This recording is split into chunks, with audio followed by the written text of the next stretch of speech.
Chapter 8. The Ideal of Karma Yoga. The grandest idea in the religion of the Vedanta is that we may reach the same goal by different paths. And these paths I have generalized into four, which are those of work, love, psychology, and knowledge. But you must at the same time remember that these divisions are not very marked and quite exclusive of each other. Each blends into the other, but according to the type which prevails, we name the divisions. It is not that you can find men who have no other faculty than that of work, nor that you can find men who are no more than devoted worshippers only, nor that there are men who have no more than mere knowledge. These divisions are made in accordance with the type or the tendency that may be seen to prevail in a man. We have found that in the end, all these four paths converge and become one. All religions and all methods of work and worship lead us to one and the same goal. I have already tried to point out that goal. It is freedom as I understand it. Everything that we perceive around us is struggling towards freedom, from the atom to the man, from the insentient, lifeless particle of matter to the highest existence on earth, the human soul. The whole universe is in fact the result of this struggle for freedom. In all combinations, every particle is trying to go on its own way, to fly from the other particles, but the others are holding it in check. Our earth is trying to fly away from the sun, and the moon from the earth. Everything has a tendency to infinite dispersion. All that we see in the universe has for its basis this one struggle towards freedom. It is under the impulse of this tendency that the saint prays and the robber robs. When the line of action taken is not a proper one, we call it evil, and when the manifestation of it is proper and high, we call it good. But the impulse is the same, the struggle towards freedom. The saint is oppressed with the knowledge of his condition of bondage, and he wants to get rid of it. So he worships God. The thief is oppressed with the idea that he does not possess certain things, and he tries to get rid of that want, to obtain freedom from it. So he steals. Freedom is the one goal of all nature, sentient or insentient, and consciously or unconsciously, everything is struggling towards that goal. The freedom which the saint seeks is very different from that which the robber seeks. The freedom loved by the saint leads him to the enjoyment of infinite, unspeakable bliss, while that on which the robber has set his heart only forges other bonds for his soul. There is to be found in every religion the manifestation of this struggle towards freedom. It is the groundwork of all morality, of unselfishness, which means getting rid of the idea that men are the same as their little body. When we see a man doing good work, helping others, it means that he cannot be confined within the limited circle of me and mine. There is no limit to this getting out of selfishness. All the great systems of ethics preach absolute unselfishness as the goal. Supposing this absolute unselfishness can be reached by a man, what becomes of him? He is no more the little Mr. So and so. He has acquired infinite expansion. The little personality which he had before is now lost to him forever. He has become infinite, and the attainment of this infinite expansion is indeed the goal of all religions and of all moral and philosophical teachings. The personalist, when he hears this idea philosophically put, gets frightened. At the same time, if he preaches morality, he after all teaches the very same idea himself. He puts no limit to the unselfishness of man.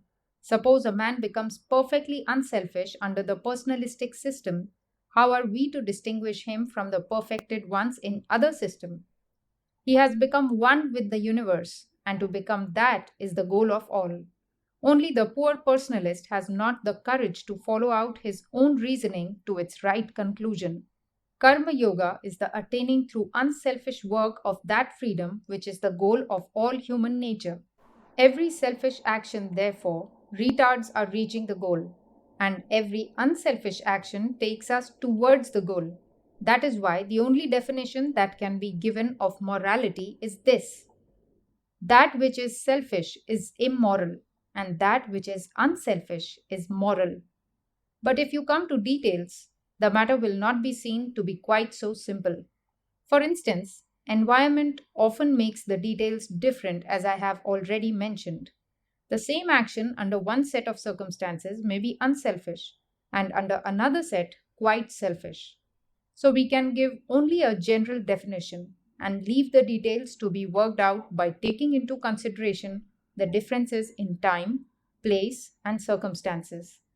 In one country, one kind of conduct is considered moral, and in another, the very same is immoral, because the circumstances differ. The goal of all nature is freedom, and freedom is to be attained only by perfect unselfishness. Every thought, word, or deed that is unselfish takes us towards the goal, and as such is called moral. That definition you will find holds good in every religion and every system of ethics. In some systems of thought, morality is derived from a superior being, God.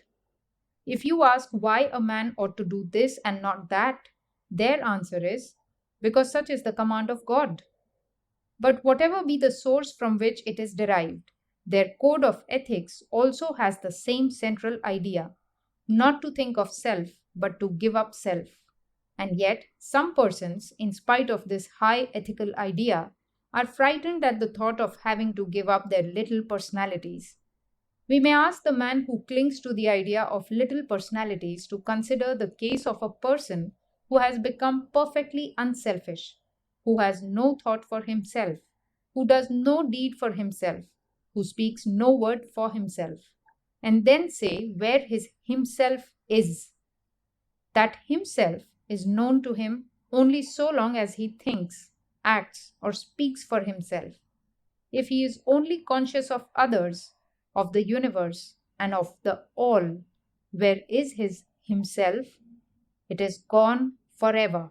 Karma Yoga, therefore, is a system of ethics and religion intended to attain freedom through unselfishness and by good works. The Karma Yogi need not believe in any doctrine whatever. He may not believe even in God, may not ask what his soul is, nor think of any metaphysical speculation. He has got his own special aim of realizing selflessness, and he has to work it out himself.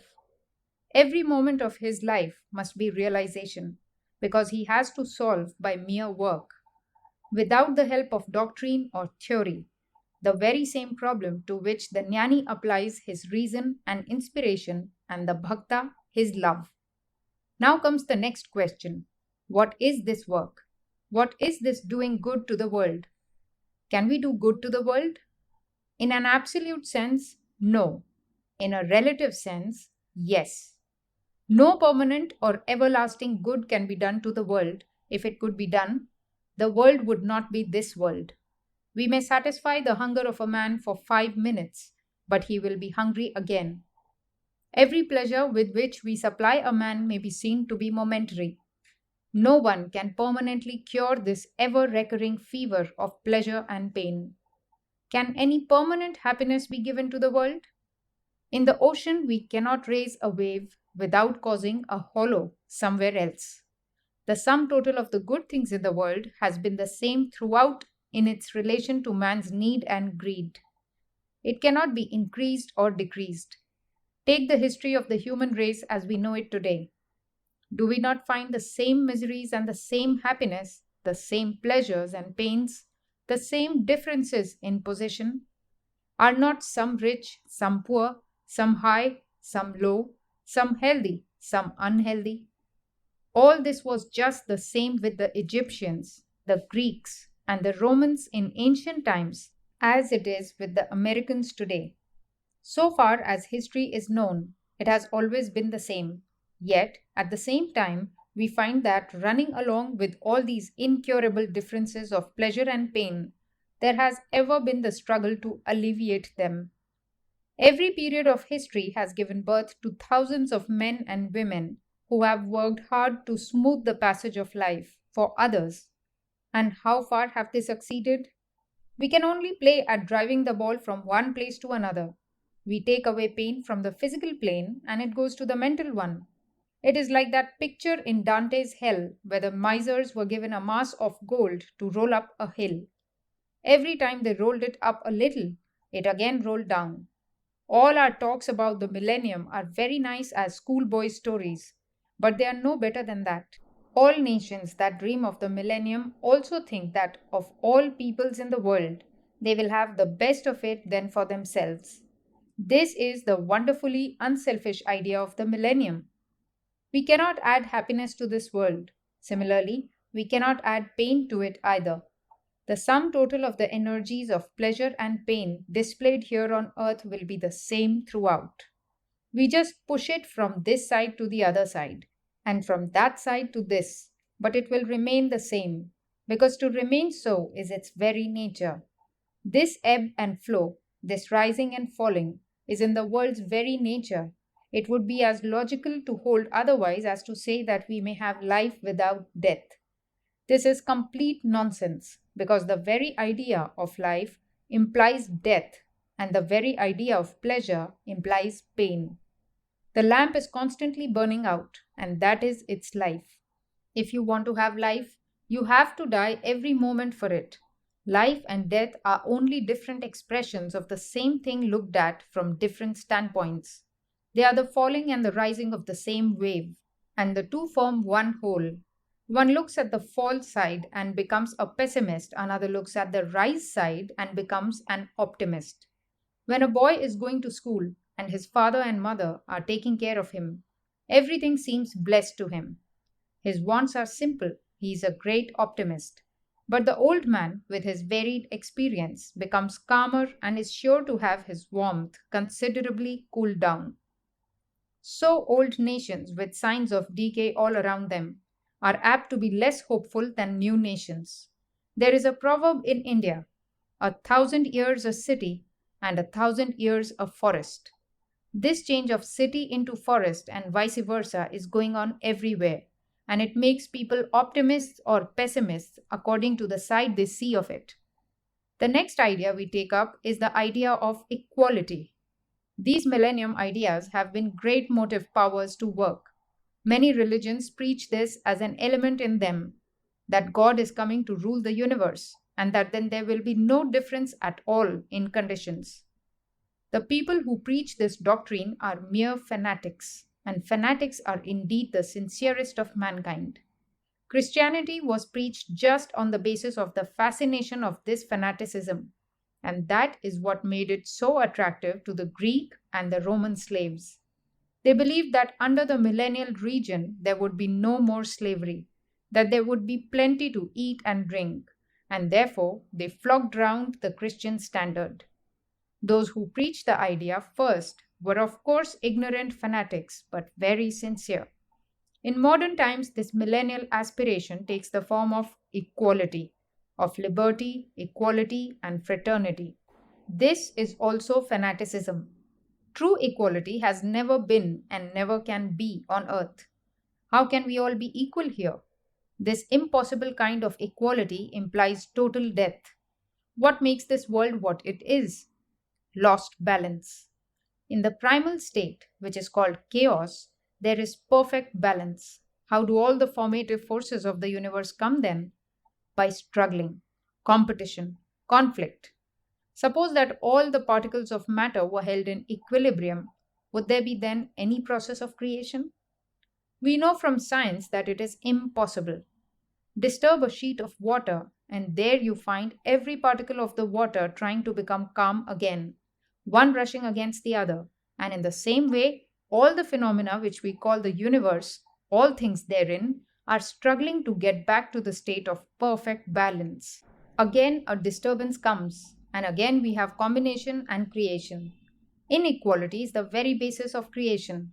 At the same time, the forces struggling to obtain equality are as much a necessity of creation as those which destroy it. Absolute equality, that which means a perfect balance of all the struggling forces in all the planes, can never be in this world. Before you attain that state, the world will have become quite unfit for any kind of life, and no one will be there. We find, therefore, that all these ideas of the millennium and of absolute equality are not only impossible but also that if we try to carry them out, they will lead us surely enough to the day of destruction. What makes the difference between man and man? It is largely the difference in the brain. Nowadays, no one but a lunatic will say that we are all born with the same brain power. We come into the world with unequal endowments. We come as greater men or as lesser men, and there is no getting away from that prenatally determined condition. The American Indians were in this country for thousands of years, and a few handfuls of your ancestors came to their land. What difference they have caused in the appearance of the country? Why did not the Indians make improvements and build cities if all were equal? With your ancestors, a different sort of brain power came into the land. Different bundles of past impressions came, and they worked out and manifested themselves. Absolute non differentiation is death. So long as this world lasts, differentiation there will and must be, and the millennium of perfect equality will come only when a cycle of creation comes to its end. Before that, equality cannot be. Yet, this idea of realizing the millennium is a great motive power. Just as inequality is necessary for creation itself, so the struggle to limit it is also necessary. If there were no struggle to become free and get back to God, there would be no creation either. It is the difference between these two forces that determines the nature of the motives of men. There will always be these motives to work, some tending towards bondage and others towards freedom. This world's wheel within wheel is a terrible mechanism. If we put our hands in it, as soon as we are caught, we are gone. We all think that when we have done a certain duty, we shall be at rest. But before we have done a part of that duty, another is already in waiting.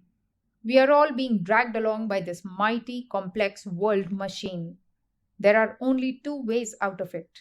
One is to give up all concerns with the machine, to let it go and stand aside, to give up our desires. That is very easy to say, but is almost impossible to do. I do not know whether in 20 millions of men one can do that. The other way is to plunge into the world and learn the secret of work, and that is the way of Karma Yoga. Do not fly away from the wheels of the world machine, but stand inside it and learn the secret of work. Through proper work done inside, it is also possible to come out. Through this machinery itself is the way out. We have now seen what work is. It is a part of nature's foundation and goes on always.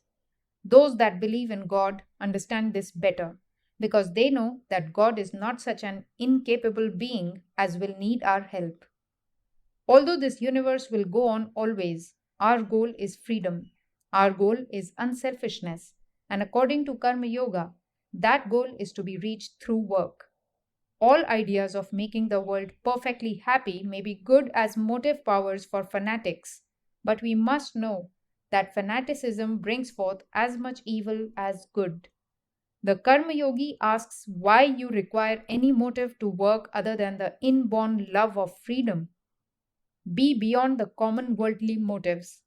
To work you have the right, but not to the fruits thereof. Man can train himself to know and to practice that, says the Karma Yogi.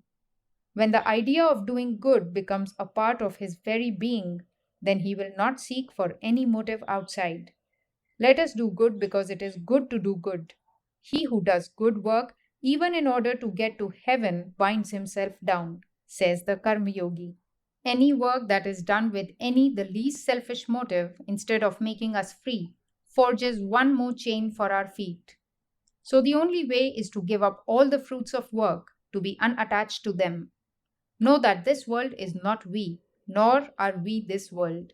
That we are really not the body, that we really do not work. We are the self, eternally at rest and at peace. Why should we be bound by anything? It is very good to say that we should be perfectly non-attached, but what is the way to do it? Every good work we do without any ulterior motive, instead of forging a new chain, will break one of the links in the existing chains. Every good thought that we send to the world without thinking of any return will be stored up there and break one link in the chain and make us purer and purer until we become the purest of mortals. Yet all this may seem to be rather quixotic and too philosophical, more theoretical than practical. I have read many arguments against the Bhagavad Gita, and many have said that without motives you cannot work. They have never seen unselfish work except under the influence of fanaticism, and therefore they speak in that way. Let me tell you in conclusion a few words about one man who actually carried this teaching of Karma Yoga into practice. That man is Buddha. He is the one man who ever carried this into perfect practice. All the prophets of the world, except Buddha, had external motives to move them to unselfish action. The prophets of the world, with this single exception, may be divided into two sets. One set holding that they are incarnations of God come down on earth, and the other holding that they are only messengers from God, and both draw their impetus for work from outside, expect reward from outside, however highly spiritual may be the language they use. But Buddha is the only prophet who said, I do not care to know your various theories about God. What is the use of discussing all the subtle doctrines about the soul? Do good and be good, and this will take you to freedom and to whatever truth there is. He was, in the conduct of his life, absolutely without personal motives. And what man worked more than he? Show me in history one character who has soared so high above all. The whole human race has produced but one such character, such high philosophy, such wide sympathy. This great philosopher, preaching the highest philosophy, yet had the deepest sympathy for the lowest of animals, and never put forth any claims for himself. He is the ideal Karma Yogi, acting entirely without motive, and the history of humanity shows him to have been the greatest man ever born. Beyond compare, the greatest combination of heart and brain that ever existed, the greatest soul power that has even been manifested. He is the first great reformer the world has seen. He was the first who dared to say, believe not because some old manuscripts are produced, believe not because it is your national belief, because you have been made to believe it from your childhood, but reason it all out. And after you have analyzed it, then, if you find that it will do good to one and all, believe it, live up to it, and help others to live up to it. He works best who works without any motive, neither for money, nor for fame, nor for anything else. And when a man can do that, he will be a Buddha, and out of him will come the power to work in such a manner as will transform the world. This man represents the very highest ideal of Karma Yoga.